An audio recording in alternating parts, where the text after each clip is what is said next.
₹10 लाल आणि गोड घ्या, ₹10 पुढे घ्या, लाल आणि गोड ₹10 लाल आणि गोड घ्या,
श्वेता यूट्यूब चॅनलवर तुम्हा सर्वांचे खूप खूप स्वागत आहे।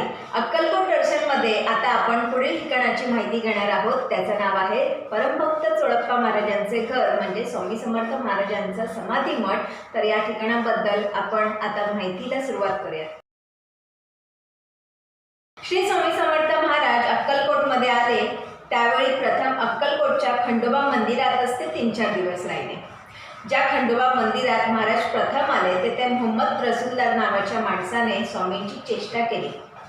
नंतर चोळप्पांच्या घरी येऊन माझे आणि तुझे 7 जन्मांचे नाते आहे म्हणून मी तुझ्या घरी आलो आहे असे ते म्हणाले आणि तेथे त्यांनी जेवणही केले।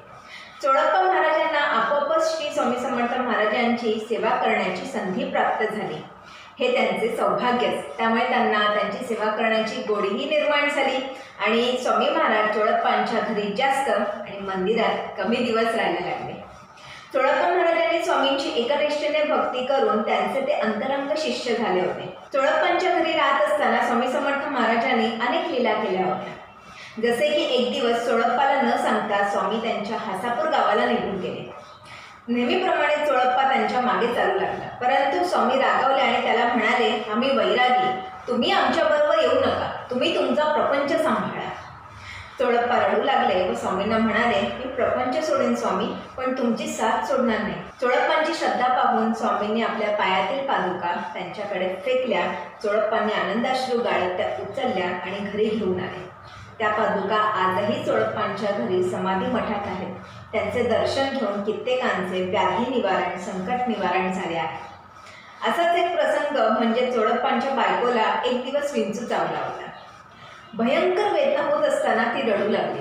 अशातच स्वामींनी तिच्याकडे आपल्या चपला फिरल्या आणि तिला त्यामध्ये हात घालून बसण्यास सांगितले आणि तशीच ती हात घालून तशी झोपीसुद्धा गेली।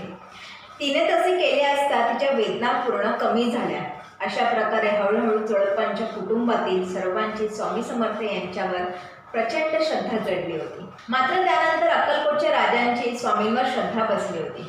तेही स्वामींचे भक्त झाले म्हणून ते स्वामींना रोज शिधा पाठवू लागले आणि चोळप्पांनाही 5 रुपये मंजूर झाले। त्यानंतर स्वामी महाराज क्वचितच चोळप्पांकडे जेवण करत होते। एकदा स्वामी महाराज चोळप्पांसोबत मनोरला गेले।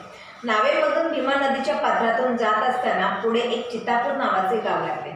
काही क्षण थांबून स्वामी चोळप्पांना म्हणाले, पुढे फार काटेकुटे आहेत, तू जनावरे घेऊन ये बरं, आपण दुसऱ्या रस्त्याने जाऊ।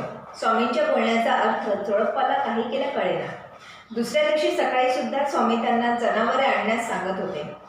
अंतर्यामी स्वामी महाराजांना त्यांचे मरण कळल्यामुळे स्वामींच्याही डोळ्यात अश्रू आले होते। मग स्वामी महाराजांनी आपल्या हातातील कपडे चोळप्पाकडे फेकून त्याला ते परिधान करण्यास सांगितले। अशातच जवळपास संध्याकाळच्या वेळी चोळप्पांचे हातपाय वळत नव्हते, तरीही स्वामी अक्कलकोटला निघून गेले। मग दुसऱ्या दिवशी दुपारनंतर 3ऱ्या प्रहरी चोळप्पांचे निधन झाले। चोळप्पा मरण पावण्याच्या आधी चोळप्पाने त्याच्या वाड्यातच स्वामींच्या समाधीची जागा ठरवून स्वामींची समाधी बांधून ठेवली।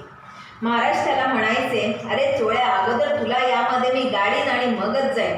आणि खरंच तसंच घडले. स्वामींच्या आधी 6 महिने चोळप्पांचे निधन झाले. शके 1799 इसवी सन 1877 म्हणजे अश्विन शुद्ध नवमीस चोळप्पांचे निधन झाले. चोळप्पांच्या मृत्यूनंतर स्वामींच्या मनात अधिक प्रेम वाढले आणि स्वामींचे मन खूप दुःखी झाले, कारण ते स्वामींचे परमभक्त आणि निष्ठावान भक्त असे होते. अक्कलकोटला एका वटवृक्षाजवळच स्वामींचे समाधी मंदिर आहे. त्यांनी भक्त चोळप्पांच्या घरी राहून तेथेच स्वामी महाराजांनी चैत्र वैद्य 1878 मध्ये समाधी घेतली. त्या काळात चोळप्पा महाराजांचे घर म्हणजे श्री स्वामी समर्थांचा मठ होता. मठाचे बांधकाम करून चोळप्पा महाराजांच्या वाड्यात समाधीसह महाराजांची एक मोठी मूर्ती, स्वामी समर्थांचा फोटो आणि दत्त परंपरेतील अवतारी महात्म्यांचे फोटो बसवण्यात आले आहेत. चोळप्पा महाराज व स्वामी समर्थांच्या पादुकाही तेथे भाविकांच्या दर्शनासाठी ठेवण्यात आलेल्या आहेत.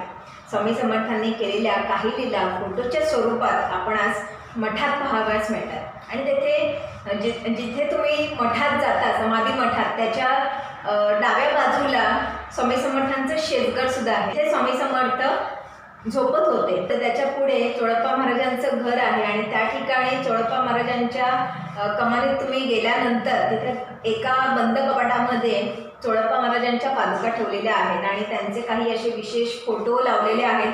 तर तेही तुम्ही पाहू शकता. कधी जर तुम्ही अक्कलकोटला गेलात तर या ठिकाणाला नक्की व्हिजिट करू शकता. समर्थांची पुष्पांसारखी प्रसन्न मुद्रा चोळप्पांच्या मृत्यूने कोमेजून गेली. धन्य तो शिष्योत्तम भक्त चोळप्पा.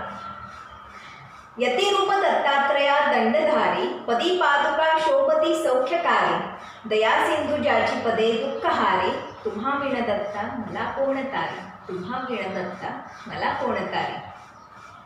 श्री स्वामी समर्थ. धन्यवाद.